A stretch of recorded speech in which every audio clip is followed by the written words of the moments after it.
গোপালদা বলল, ওইটুকু বাচ্চাকে রেখে কোথায় গিয়েছিলে নাকি তুমি? আবার আমার থেকে কিছু লুকাচ্ছ না তো?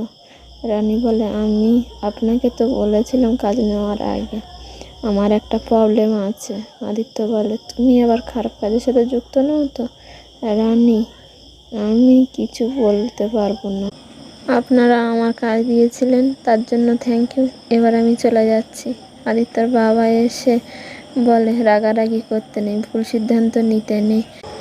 তোর মা কিন্তু ওই বাচ্চাকে খুব ভালোবেসে ফেলেছে। আদিত্য বলে, এখন সময়টা ভালো না, কাউকে চোখ বন্ধ করে বিশ্বাস করাটা ঠিক না।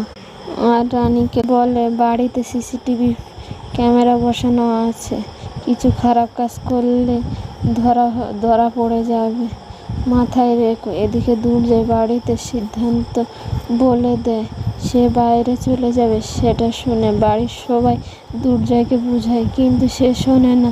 অনিশা দুর্জয়ের ঘরে এলে বলে, তুই কত বছরের জন্য বাইরে যাচ্ছিস আমি জানি না, তুই আমাকে তোর সাথে নিয়ে চল। আমি তোর কাছ থেকে কোনো সম্পর্ক দাবি জানাবো না, তুই শুধু আমাকে নিয়ে চল। হেলথ নার্সিং হোম একটা দায়িত্ববান লোকের কাছে রেখে যাব, আর বাইরের থেকে আমরা দুজনে সবটা ম্যানেজ করব। ওদিকে আদিত্যর বাবা রানীর কাছে আসে। রানী তখন পিকলুর কথা ভাবে। তখন আদিত্যর বাবা বলে যে, আদিত্যর কথা ভাবছো? ও একটু পার্টিকুলার, ওর কথা কিছু মনে করো না।